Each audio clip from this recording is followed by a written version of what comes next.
Admiral Vrock watched the holographic display with mounting horror. The Terran vessel, a tiny, pitiful thing compared to the might of the Drakari battlecruiser, had sustained critical damage. Its shields were down. Its weapons systems were offline.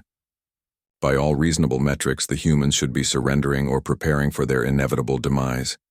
Instead, the small ship was accelerating, directly toward the Drakari command vessel. "They wouldn't," whispered Vrock's second-in-command. But they would. They did.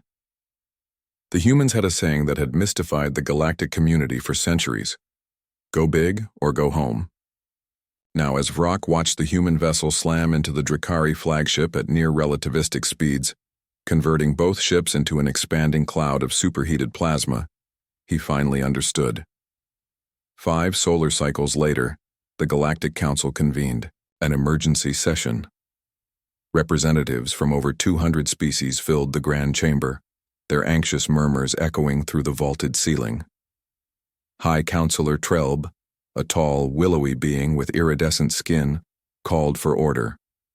"We are gathered today to address the human problem," Trelb announced, voice amplified throughout the chamber.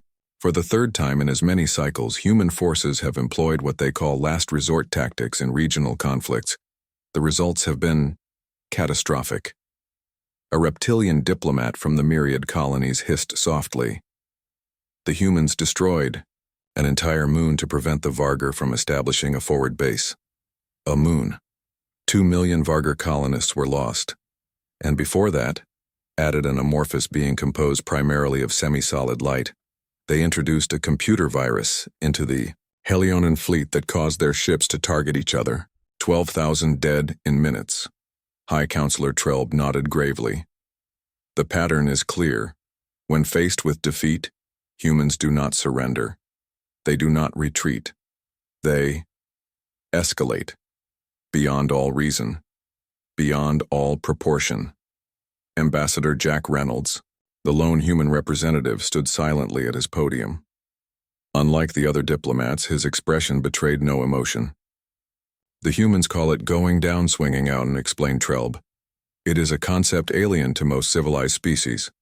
When defeat is inevitable, the logical response is surrender, to preserve life and resources.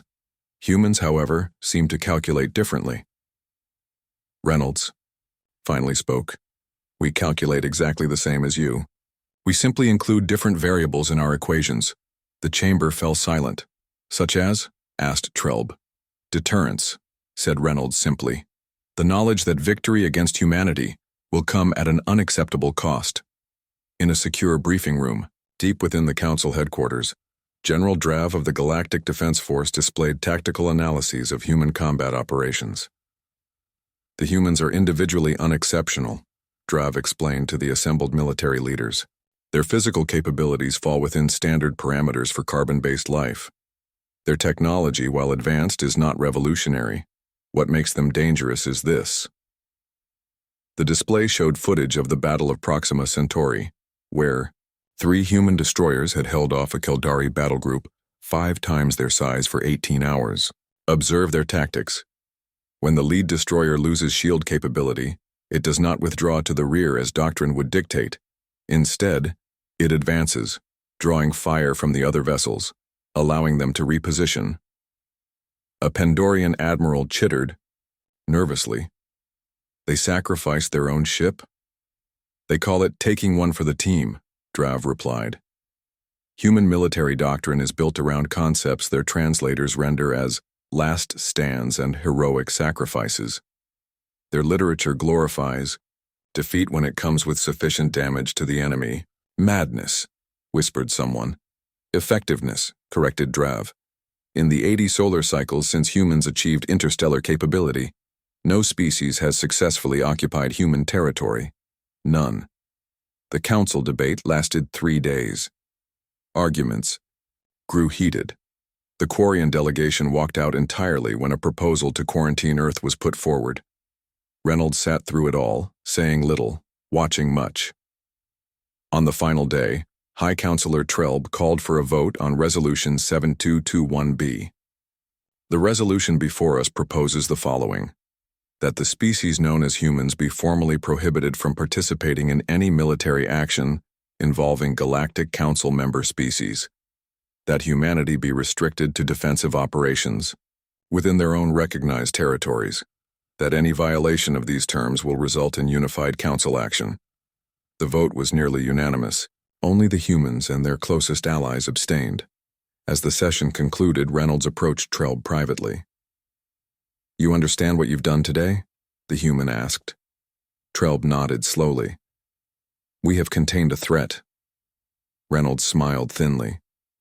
"You've given humanity exactly what we wanted. Protection from entanglement in your endless conflicts while preserving our autonomy. And you did it by spreading the story of our ruthlessness throughout the galaxy." "Was that your plan all along?" asked Trelb, suddenly uncertain. "Let's just say that when Admiral Tom Williams rammed his ship into the Drakari flagship, he knew exactly what message he was sending to the galaxy. Sometimes, Counselor, the best victory comes disguised as a restriction." As Reynolds walked away, Trelb realized the truth that would soon spread throughout the Council.